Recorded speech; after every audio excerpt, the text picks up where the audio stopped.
नमस्कार साथियों, मेरा नाम है आर के सिंह।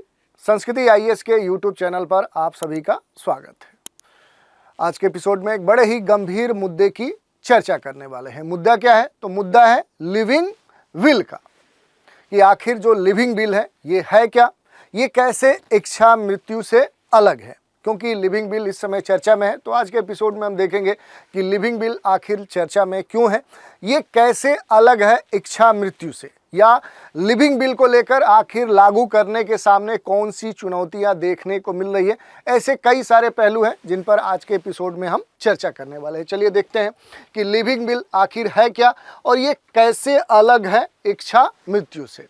बात करें कि ये चर्चा में इस समय क्यों है, तो देखिए, भारत में जो लिविंग विल है इसको लागू करने के लिए प्रयास लगातार किए जा रहे हैं, लेकिन इसके सामने कई सारी चुनौतियां आ रही हैं और इन्हीं चुनौतियों के समाधान के लिए कई ठोस कदम उठाए जा रहे हैं, जिसके कारण एक बार फिर से जो लिविंग विल है ये चर्चा में आ चुका है। अगर सामान्य शब्दों में हम बात करें कि विल क्या होता है, तो आने वाले समय में कोई घोषणा करने के लिए एक लिखित दस्तावेज है, उसे ही हम बिल कहते हैं और उसी के संदर्भ में ये चर्चा में है। थोड़ा सा लिविंग बिल से जुड़ी हुई जो महत्वपूर्ण बातें हैं उन पर हम बात करते हैं। सुप्रीम कोर्ट ने 2018 में इसे कानूनी मान्यता दी थी, लेकिन इसे लागू करने में कई सारी जो चुनौतियां हैं वो देखने को मिली है और सुप्रीम कोर्ट ने जनवरी 2023 में जो लिविंग विल है इसको लागू करने की प्रक्रिया को सरल बनाने के लिए कई दिशा निर्देश भी जारी किए। वर्तमान में देखें तो देश के कुछ राज्य जैसे महाराष्ट्र है, गोवा है, कर्नाटक है, इन राज्यों ने इसे लागू करने की दिशा में कुछ महत्वपूर्ण कदम उठाए हैं, लेकिन अब भी देखें तो देश के कई सारे जो राज्य हैं वहाँ पर लिविंग बिल को लेकर अभी कोई ठोस कदम नहीं उठाए गए। जो महाराष्ट्र की सरकार है इसने लिविंग बिल को मान्यता देने के लिए 400 कस्टोडियन नियुक्त किए हैं, ताकि जो भी इच्छुक लोग हैं वो अपनी लिविंग बिल को जमा कर सके। तो ये इससे जुड़ी हुई कुछ महत्वपूर्ण जो बातें थी उन पर हमने बात की। अब महत्वपूर्ण बात यह है कि आखिर जो लिविंग बिल की हम चर्चा कर रहे हैं ये है क्या। तो देखिए, ये एक कानूनी दस्तावेज है जो भविष्य को ध्यान में रखते हुए यहाँ पर तैयार की जाती है।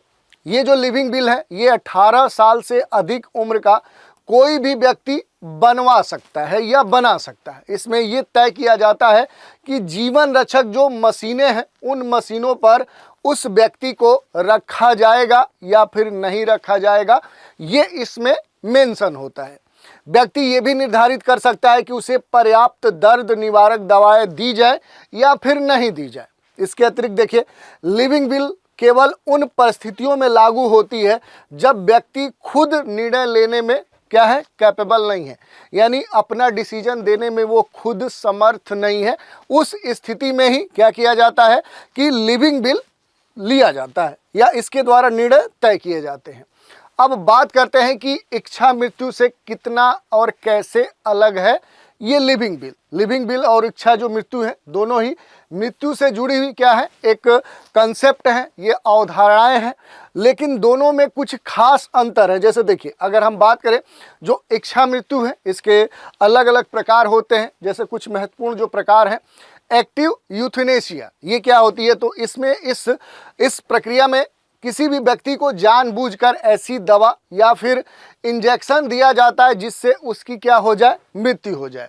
ये भारत में देखें तो पूरी तरह से क्या है, इस समय गैर कानूनी है, लेकिन एक तरीका ये है। दूसरा है पैसिव यूथेनेसिया, इसमें व्यक्ति का जो इलाज है वो क्या कर दिया जाता है, वो बंद कर दिया जाता है। जीवन रक्षक जो भी मशीनें हैं, जैसे मान लीजिए कि अगर उसे आईसीयू में रखा गया तो वहाँ से हटा लिया जाता है और इसके संदर्भ में सुप्रीम कोर्ट ने 2018 में इसे कानूनी मान्यता प्रदान कर दी थी, लेकिन सख्त दिशा निर्देश तय किए गए थे, उसके बाद ही पैसिव यूथेनेसिया पर रखा जा सकता, ये बात कही गई थी। थोड़ा सा अब अंतर की बात कर लेते हैं। जो लिविंग विल है, जो इच्छा मृत्यु है, इन दोनों में आखिर मूलभूत अंतर क्या है। तो देखिए, अगर डिफिनीशन के स्तर पे हम देखें तो लिविंग विल का क्या डिफिनीशन होता है कि व्यक्ति पहले से ये तय कर सकता है कि जीवन के अंतिम चरण में उसे कौन सा इलाज प्राप्त हो। वहीं इच्छा मृत्यु में कहा गया है कि किसी भी व्यक्ति को जानबूझकर मृत्यु देने की जो प्रक्रिया है वो क्या है, वो इच्छा मृत्यु कहलाती है। अब एक्सेप्टेंस की बात करें, स्वीकृति की बात करें, तो देखिए, लिविंग बिल के बारे में कहा गया कि भारत में कानूनी रूप से क्या है, ये वैलिड है, ये क्या है, ये मान्य है। लेकिन जो इच्छा मृत्यु है, इसमें जो एक्टिव यूथेनेसिया है, ये भारत में वर्तमान में अवैध है। ये अलग बात है कि जो पैसिव यूथेनेसिया है वो कुछ खास दिशा निर्देश, सख्त नियमों के अंतर्गत वो वैध है। इसके अलावा देखिए फैसला कौन इन दोनों के मामले में लेता है, तो देखिए लिविंग बिल के मामले में कहा गया कि जो खुद व्यक्ति है ये अपने होश में रहते हुए अपना बिल तैयार करता है, यानी वही निर्णय करता होता है। लेकिन इच्छा मृत्यु में जो फैसले या निर्णय लेने की जो बात आती है वो या तो डॉक्टर या परिवार की सहमति के साथ लिया जाता है। परिवार के जो सदस्य हैं वो इसमें अहम भूमिका निभाते हैं। प्रक्रिया की बात करें तो लिविंग बिल की प्रक्रिया क्या है कि इलाज को रोकने का अनुरोध किया जाता है। इलाज की जो प्रक्रिया है उसे रोक दी जाती है। और इच्छा मृत्यु में जानबूझकर मृत्यु देने का जो कृत्य है, एक तरह से मारने का जो कार्य है वो किया जाता है। तो ये दोनों के बीच में मूलभूत अंतर है। इसके अलावा अगर हम बात करें तो भारत में जो लिविंग बिल है उसकी क्या स्थिति है, तो इससे जुड़े हुए कुछ महत्वपूर्ण बिंदु दिए गए हैं। ये काफ़ी महत्वपूर्ण है। भारत में सुप्रीम कोर्ट ने 2018 में लिविंग बिल को कानूनी मान्यता प्रदान कर दी थी। कोर्ट ने ये कहा था कि कोई भी व्यक्ति ये तय कर सकता है कि जब वह लाइलाज बीमारी से ग्रस्त हो और ठीक होने की उसकी कोई भी संभावना नहीं हो, तो इस स्थिति में उसे किस प्रकार की चिकित्सा दी जाए। हालांकि कानूनी जो स्वीकृति है वो मिलने के बाद जो लिविंग बिल है अभी भी ज़्यादा अपने देश में लोकप्रिय नहीं हो सका है, लेकिन इसके संदर्भ में प्रयास आज भी जारी है। इसके अलावा देखिए लिविंग बिल पर अमल में आ रही जो चुनौतियां हैं वो कौन से चैलेंजेज हैं, उनकी अगर हम बात करें तो जो भारत का समाज है, जो पूरा देश है, वहाँ जो समाज विद्यमान है उस समाज में मृत्यु पर खुलकर आज भी बात नहीं की जाती है, उस पर विचार नहीं रखे जाते हैं।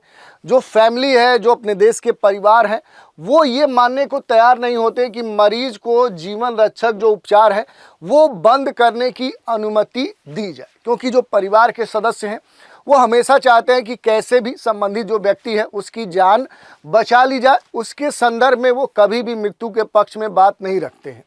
सरकारी जो प्रक्रियाएं हैं वो थोड़ा सा कॉम्प्लेक्स हैं, जटिल है, और राज्य सरकारों के पास इसे लागू करने की कोई ठोस व्यवस्था भी नहीं है। तो इस तरह के कई सारे चैलेंज हैं। इनके अलावा देखिए डॉक्टर्स और अस्पतालों में इस पर स्पष्ट दिशा निर्देश की कमी है। जो गाइडलाइंस हैं उनकी अभी भी कमी अपने देश में, जो हॉस्पिटल्स हैं, जो अवेयरनेस के संदर्भ में जो डॉक्टर्स हैं उन तक उचित कह सकते हैं उपलब्धता नहीं होना भी एक महत्वपूर्ण कारण है। इसके अलावा देखिए इसके संदर्भ में देखें तो केरल में एक जागरूकता अभियान भी चला गया था। केरल इस मामले में पहला राज्य है जिसने लिविंग बिल को लेकर एक गंभीर प्रयास किया था, अपने स्तर पे राज्य प्रयास किया। कोल्लम जो जिला है केरल का, यहाँ के सरकारी मेडिकल कॉलेज में जो डॉक्टर्स हैं आईपी यादव और उनकी जो टीम है, उन्होंने एक खास जागरूकता अभियान शुरू किया और लोगों को फ़ोन कॉल्स और जो भी स्वयं सेवक हैं उनके माध्यम से ये जानकारी दी जा रही है कि जो लिविंग बिल है इसके टेम्पलेट बांटे जा रहे हैं। आप इससे संबंधित जो भी जानकारी है वो प्राप्त कर सकते हैं, और इसके बारे में अगर अधिक जानकारी चाहते हैं तो आप संपर्क करिए। मार्च 2023 में त्रिशूर की पेन एंड जो पैलिएटिव केयर सोसाइटी है, इसके 30 लोगों ने लिविंग बिल पर हस्ताक्षर किए, और इस पहल का जो उद्देश्य था वो समाज में जो इसकी स्वीकार्यता है, जो एक्सेप्टेंस है, उसे कहीं ना कहीं पहुंचाना था। इसके अलावा देखिए कानूनी अगर प्रक्रिया की बात करें कि लिविंग बिल कैसे बनाई जाए, इसकी कानूनी प्रक्रिया क्या है, तो देखिए इसमें जो प्रक्रिया है उसमें ये कहा गया कि सुप्रीम कोर्ट के जो भी गाइडलाइंस हैं, जो दिशा निर्देश हैं, उनके अनुसार लिविंग बिल बनाने की जो प्रक्रिया है उसमें कुछ खास स्टेप्स हैं। जैसे व्यक्ति को खुद इसे क्या करना होता है, तैयार करना होता है, खुद उसे लिखना होता है। 2 गवाह की उपस्थिति अनिवार्य है, 2 गवाहों की उपस्थिति में ही हस्ताक्षर करने होंगे, और इसे नोटरी या राजपत्रित जो अधिकारी है वो इसे क्या करेगा, अटेस्ट करेगा, वो इसे प्रमाणित करेगा, और इसकी जो एक कॉपी होगी वो राज्य सरकार के कस्टोडियन को सौंपनी होगी। तो ये कुछ स्टेप्स हैं, कुछ चरण हैं जिसके बाद लिविंग बिल तैयार होता है। तो ये इसकी प्रक्रिया हमने देख ली।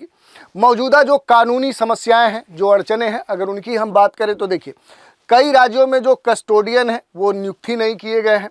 ये एक महत्वपूर्ण समस्या है। यही नहीं, सुप्रीम कोर्ट के गाइडलाइंस के बावजूद इसे लागू करने की जो प्रक्रिया है वो देश के कई सारे राज्यों में अभी भी शुरू ही नहीं हुई है, या हुई है तो बहुत ही धीमी प्रक्रिया है। महाराष्ट्र में जो डॉक्टर्स हैं निखिल दातार, इन्होंने अपनी लिविंग बिल बनाई, लेकिन उसे सौंपने के लिए कस्टोडियन ही नहीं मिला, जिसके बाद उन्होंने कोर्ट में इसके लिए याचिका भी दायर की। तो इस तरह की जो समस्याएं हैं वो देश में देखने को मिल रही है। अब इस पूरे मामले में अगर हम बात करें कि आखिर इसके संदर्भ में जो भविष्य की संभावनाएं हैं वो क्या हो सकती हैं, तो देखिए, भारत में जो लिविंग बिल है इसकी जो एक्सेप्टेंस है, जो स्वीकार्यता है वो धीरे धीरे देखने को मिल रही है। धीरे धीरे इसकी एक्सेप्टेंस बढ़ रही है, लेकिन इसके लिए अभी भी अपने देश में जो अवेयरनेस है, जो जागरूकता है, जो ज्ञान का अभाव है, जो कानूनी अस्पष्टता है, उसे बढ़ाने की ज़रूरत महसूस की जा रही है। जो एम्स दिल्ली है वहाँ पर लिविंग बिल को लेकर एक विशेष जो डिपार्टमेंट है, जो विभाग है, उसकी शुरुआत करने की योजना बनाई गई है। महाराष्ट्र सरकार ने स्थानीय निकायों में 400 जो कस्टोडियन हैं वो नियुक्त किए हैं। तो ये महाराष्ट्र के द्वारा एक सराहनीय प्रयास किया गया। इसके अलावा महाराष्ट्र के अलावा देखेंगे तो कर्नाटक, गोवा, ये भी क्या है कि लिविंग बिल को लागू करने के लिए लगातार कदम उठा रहे हैं। तो इस तरह के कई सारे जो राज्य हैं वो लिविंग बिल के समर्थन में, इसके अवेयरनेस के लिए लगातार काम कर रहे हैं। लेकिन अभी भी कई सारे जो राज्य हैं वहाँ पर इसको लेकर कोई भी ठोस रणनीति देखने को नहीं मिलती है। तो ये कुछ समस्याएं थी, इनसे जुड़ी हुई जो भी बातें थी उन पर हमने चर्चा की। आज की चर्चा पर आधारित एक प्रश्न भी देख लेते हैं। प्रश्न है, लिविंग बिल को लागू करने में मदद करने के लिए किसे नियुक्त किया गया है? कस्टोडियन, वकील, स्वास्थ्य मंत्री, या फिर जो डॉक्टरों का संघ है उसे? तो इस तरह से हमने देख लिया कि आखिर जो लिविंग बिल है क्या, ये कैसे इच्छा मृत्यु से अलग है, इसको लागू करने के पीछे आखिर चुनौतियां कौन सी हैं, कौन से राज्य हैं जो इसके लिए कोई ठोस कदम उठा रहे हैं, लेकिन अभी भी इसके सामने कौन से प्रमुख मुद्दे हैं जो देखने को मिल रहे हैं। ये सारे विषय थे जिन पर आज के एपिसोड में हमने चर्चा की। तो आज के एपिसोड में इतना ही। आप सभी हमारे साथ बने रहें, इसके लिए धन्यवाद।